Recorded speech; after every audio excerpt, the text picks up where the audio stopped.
as they're pulling in, their headlights fall on the man himself, Bigfoot. Okay, he's by that tree line. A huge creature. Unlock the unknown.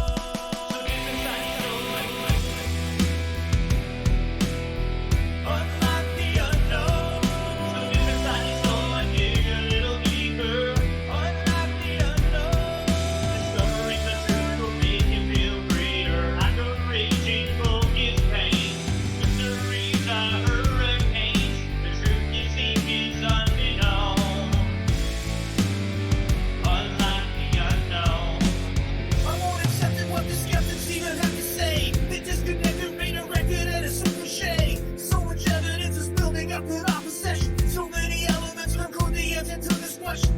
From the page of myth to actuality. To unlock a locked door, where's the magic key? Unlock the unknown. So deep inside your soul and dig a little deeper.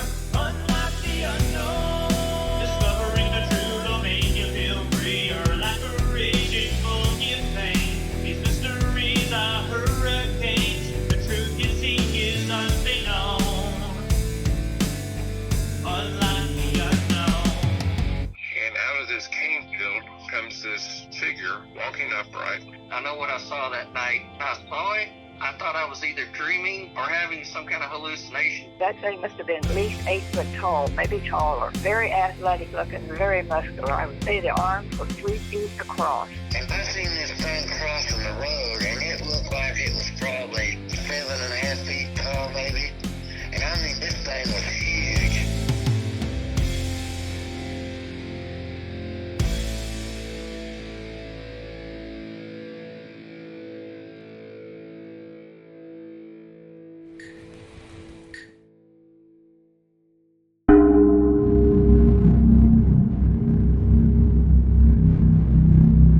Welcome back to Squatch Ranger Files, episode 63, Secondhand Shadows, 3 Oklahoma Bigfoot Reports.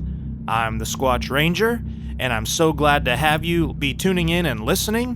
Whether you're a first-time listener or a long-time listener, thanks for tuning in. So, we have expanded the show to the Spotify for Creators platform, and are excited to be here. Spotify for Creators helps the show reach Apple Podcasts, Google Podcasts, Spotify, and many more. We hope to grow our audience and are able to continue to bring you the latest Bigfoot reports from around the country. The show has also been added to the Amazon Music app under the podcast section. We are also very excited to be a part of the Amazon community. If you are a new listener to the show, welcome. You are now an official Squatch Ranger. Your duties include: have an open mind, ask questions, trust but confirm, and always seek the truth. Thanks for joining the show. Alright, real quick, I want to give a plug to my TikTok channel and my Patreon. If you are enjoying the episodes, make sure to follow Squatch Ranger on TikTok, where I post short clips, report highlights, and behind-the-scenes research updates. I'd love to see you over there on TikTok. I'm having a lot of fun on that app. And if you'd like to support this project and gain access to extended content, early episodes, and exclusive research material, find me on Patreon. Your support helps keeps this research going and these stories documented. And one more quick piece of news from Squatch Ranger Files and the Native Oklahoma Bigfoot Research Organization. I want to give a quick shout out to a brand new book that just came out a few months ago called Secret Oklahoma, a guide to the weird, wonderful, and obscure. If you're into hidden history, roadside oddities, and of course Bigfoot, this one's a must-read. This book features Southeast Oklahoma, the community of Honubby, and it even highlights the work of the Native Oklahoma Bigfoot Research Organization, NOBRO, which is always great to see getting well-deserved recognition. If you want an outsider's perspective on why this region is such a hotspot for Sasquatch activity, and why Honubby has become legendary in Bigfoot lore, definitely check it out. We'll put the book info in the show notes and in the description. All right, that brings us to listener comments from previous episodes. This one comes from Squatch Ranger Files, episode 62. And our comment comes from Tom C. 6682. And he says, "Always awesome reports. Keep up the good work." Thank you, Tom C. He's actually a part of the Native Oklahoma Bigfoot Research Organization. He's one of our researchers. I've gone out into the field with him many times. He is a specialist in thermal cameras, and it's always fun to have him come along on a camp out because he brings some extra gadgets that are fun to play with, and we can see in the dark a lot better. So anyway, thank you, Tom C. Thanks for writing in, and I hope to see you at the next NOBRO camp out. If you'd like to share your encounter story with us, please email squatchranger@gmail.com. I want to document your report, feature it on this show, and add it to the NOBRO database. We're very proud of our growing database. It doesn't have to be an Oklahoma report. It can be a report from anywhere around the world, anywhere around the United States. As a matter of fact, in the last episode, we featured a report from California and a report from Washington. So I love those out of Oklahoma reports as well. In Bigfoot research, not every encounter is witnessed directly by the person telling the story. Some sightings are passed down through family members. Others are shared quietly between friends. And sometimes, evidence is lost before anyone realizes what it might have meant. These accounts are often labeled secondhand, but that doesn't mean they're without value. In this episode of Squatch Ranger Files, we examine 3 Bigfoot reports from 3 different regions of Oklahoma. One takes place in a rural backyard late at night. Another unfolds in broad daylight along a highway. And the third leaves behind physical evidence, only for it to be deliberately destroyed. Tonight, we explore how shadows linger, even when the story isn't told firsthand. The reports featured in this episode come from the NOBRO database and span over 25 years. 2 of them are classified as Class C, meaning they are second or third person accounts. One is a Class A daytime sighting, offering a rare opportunity to compare a direct encounter against secondhand testimony. Together, these reports highlight an important reality of Bigfoot research. Information may fade, but patterns remain. Our first report takes us to rural Bryan County, outside of Durant, Oklahoma. According to the reporting party, a close family friend told his brother about a late-night encounter that occurred in 2010. While this is a second-hand account, it's important to note that the original encounter involved 2 direct witnesses, both seeing the creature at the same time, under the same conditions. Even when details are relayed through another person, shared experiences like this still carry weight. Our second report shifts to Creek County, along Route 66 between Bristow and Stroud, Oklahoma. And unlike the others in this episode, this one occurred in broad daylight.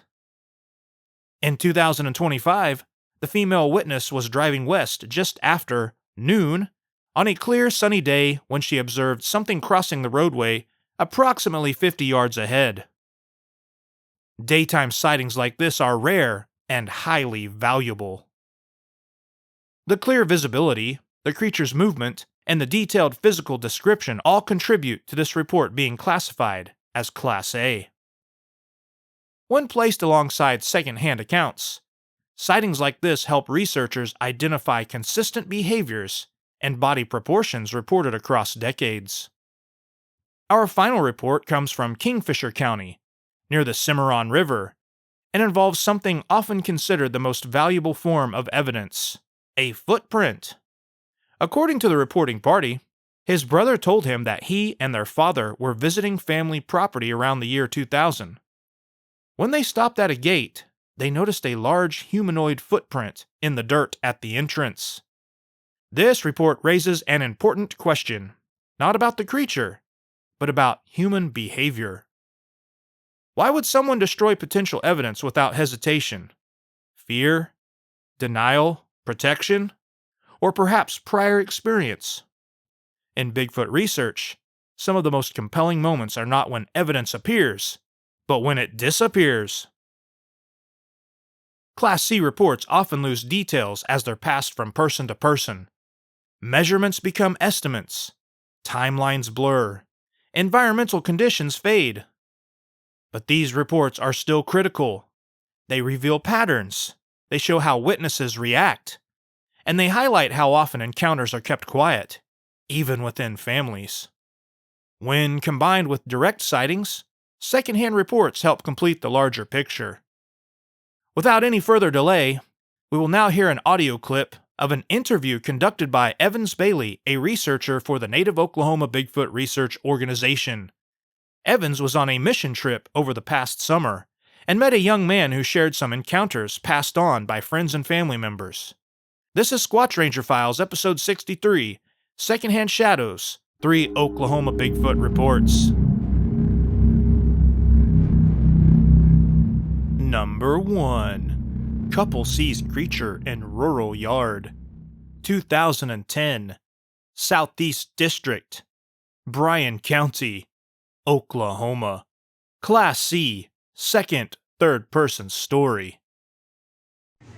So the last story, which is the craziest one, and it's from a source that I cannot identify, except to say, I will say, again, a very trustworthy source. Somebody that would just, this is a very straight-laced person, just would never lie. They don't like to tell stories or anything like that, but they told this story. They were coming home one night in their car. This is near Durant, Oklahoma, I believe, because they were coming home. It was him and his wife, and he had a couple kids with him, and they were young. And they were coming to their home. Now their home is also remote, it's out in the country, and there's a big line of trees at the back end of their property, I believe. And as they're pulling in, their headlights fall on the man himself, Bigfoot. Okay, he's by that tree line. A huge creature, estimated, I believe, about 10 foot tall.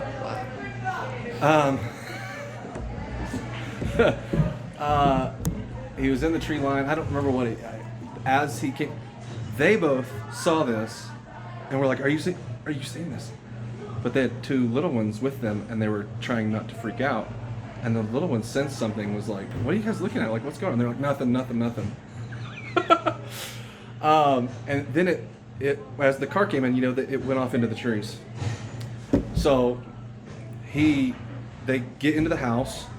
He gets a gun, of course, and he goes out to inspect with a gun and a light, And another interesting thing about it was, he said when he got to the point where the Bigfoot was, there was a smell, a nasty, I don't know how he described the smell, but it was very pungent, obviously, and it was like very just nasty, like he'd not smelled before. And yeah, you can bet they slept with the doors locked and with the gun close by for a while.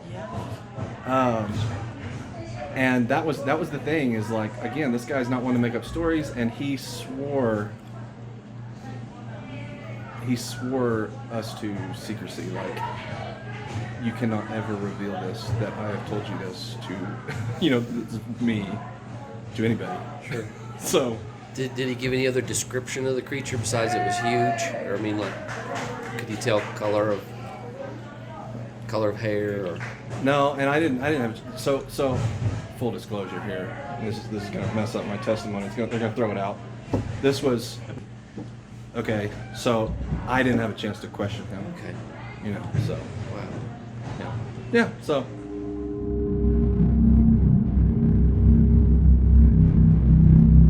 Follow up. NOBRO investigators report.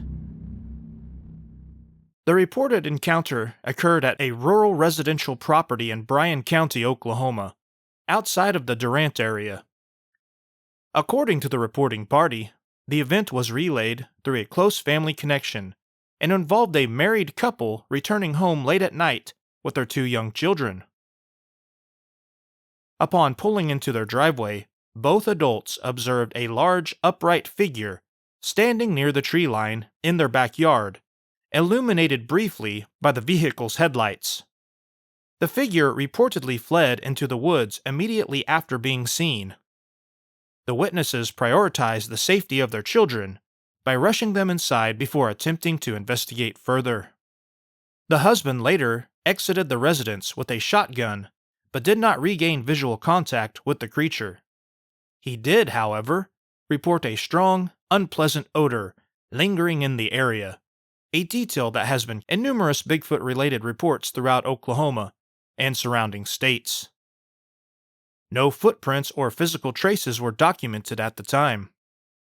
The estimated height of the creature was described as at least 10 feet tall, though this measurement should be considered an approximation given the lighting conditions and brief duration of the sighting.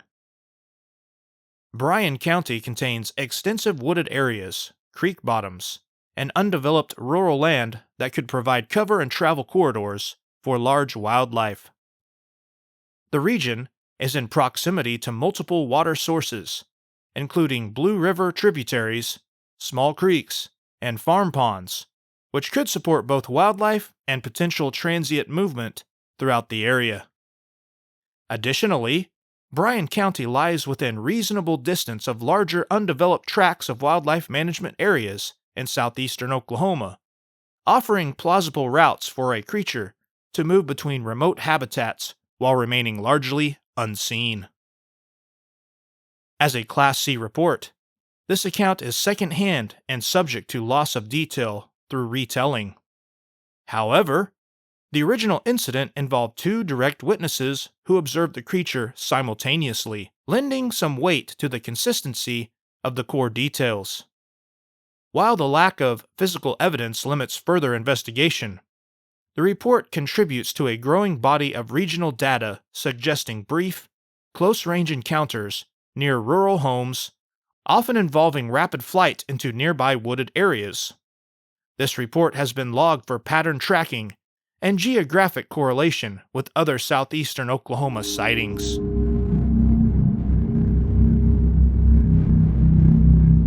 Number 2. Driver observes creature along rural highway. 2025. Northeast District, Creek County, Oklahoma. Class A, daytime sighting. The reporting party, of Stroud, Oklahoma, was driving Route 66 highway west between Bristow and Stroud, Oklahoma. About 4 miles east of Depew, Oklahoma, she saw a tall, lanky, dark, furry-looking creature walking upright and crossing the roadway from south to north and swinging long arms. It took great, wide steps on long legs and quickly dashed into the brush along the roadside and slid down a steep ravine. She lost sight of the creature after that point. She also remembers the creature having narrow shoulders and dark or black hair. She said this happened just after noon, and it was a clear sunny day. She saw the creature at a distance of about 50 yards. Follow up. NOBRO investigators report. The reported sighting occurred along U.S. Route 66 in Creek County, Oklahoma, approximately 4 miles east of Depew, between the towns of Bristow and Stroud. The reporting party of Stroud, Oklahoma, was traveling westbound just after noon under clear, sunny conditions when she observed an upright, bipedal figure crossing the roadway from south to north at an estimated distance of 50 yards. The daylight conditions and unobstructed view significantly reduced the likelihood of misidentification due to poor visibility. The witness described the creature as tall, dark, and lanky in appearance, with long legs and disproportionately long arms that swung noticeably as it walked. She noted that the figure took wide, deliberate steps and maintained an upright posture consistent with bipedal locomotion. The shoulders were described as narrow rather than broad, and the body was covered in dark or black hair. Upon crossing the roadway, the creature quickly entered roadside brush and descended a steep ravine, after which visual contact was lost. The area surrounding this section of Route 66 consists of mixed woodland, brushy ravines, and undeveloped land that could provide concealment and natural travel corridors for large wildlife. Numerous small creeks and seasonal drainage areas feed into larger waterways in Creek County, offering reliable water sources. The steep ravine noted by the witness would allow a large animal to rapidly disappear from view, reducing the likelihood of prolonged observation or follow-up confirmation by passing motorists. This report is classified as Class A due to the direct nature of the observation, favorable daylight conditions, and the witness's calm and consistent description of the event. No known animals native to the region fully match the reported size, gait, and arm length described. While no physical evidence was recovered, the encounter aligns with multiple historical reports from northeastern and central Oklahoma involving roadside crossings and rapid retreat into adjacent terrain. This report has been documented for ongoing analysis and correlation with similar Route 66 corridor sightings.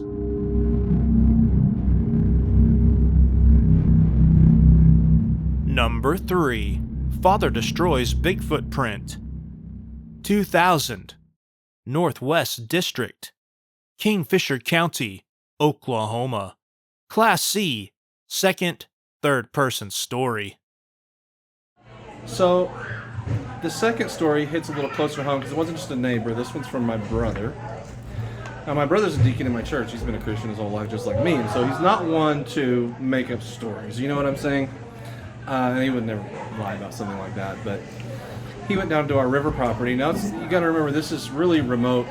This is like 3.5 miles from any paved road. It's 20 miles from any major town like Kingfisher.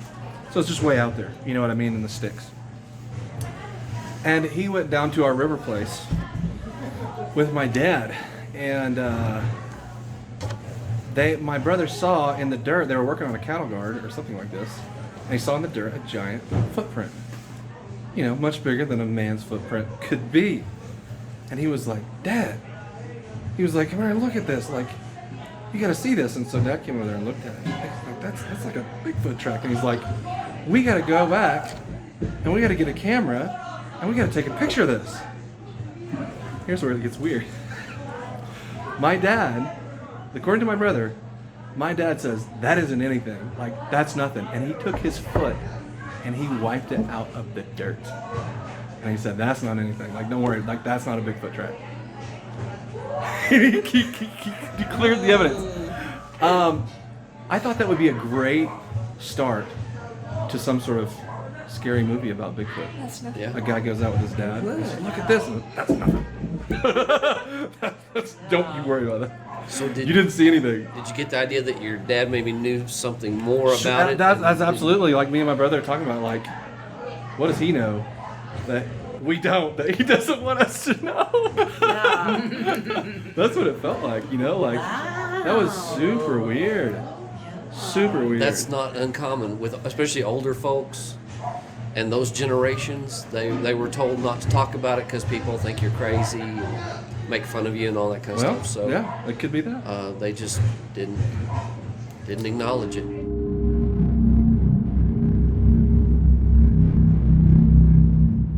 Follow up, NOBRO investigators report. This report originates from Kingfisher County, Oklahoma, near the Cimarron River, and is based on a second-hand account relayed by an anonymous reporting party. The incident reportedly occurred around the year 2000 on private family property. According to the account, the reporting party's brother and father exited their vehicle at a gated entrance when they observed a large humanoid footprint impressed in the dirt roadway near the gate. The brother immediately noted that the print appeared significantly larger than any known human footprint and pointed it out to his father. The father responded by stepping forward and deliberately wiping the print away with his boot, destroying it before any measurements, photographs, or further observations could be made. He dismissed the print as insignificant and declined to discuss it further. This abrupt action effectively eliminated any opportunity for documentation or physical evidence collection. The location described is consistent with habitat capable of supporting large wildlife movement. The Cimarron River and its associated floodplain provide a natural travel corridor, with access to water, tree cover, and relatively low human activity in certain areas. Dirt access roads, gates, and river-adjacent properties are common sites where footprints and tracks are occasionally reported due to soft soil conditions and repeated animal movement. As a Class C report, the account is limited by its second-hand nature and the absence of recoverable evidence. However, the deliberate destruction of the footprint is a notable behavior element that warrants documentation. Similar actions have been observed in other reports, often attributed to fear, denial, or a desire to avoid further discussion of disturbance. While no conclusions can be drawn regarding the origin of the footprint, this report contributes to regional pattern analysis and highlights how potential evidence is sometimes lost due to human response rather than the environmental factors.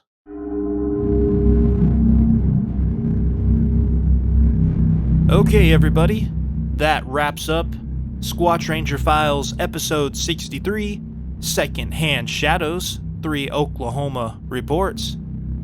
And whether seen firsthand or shared through quiet conversation, these encounters all point to the same conclusion. Something unusual is being reported across Oklahoma, decade after decade. From rural backyards, to open highways, to evidence erased before it can be studied, the shadows remain. Thank you for watching Squatch Ranger Files.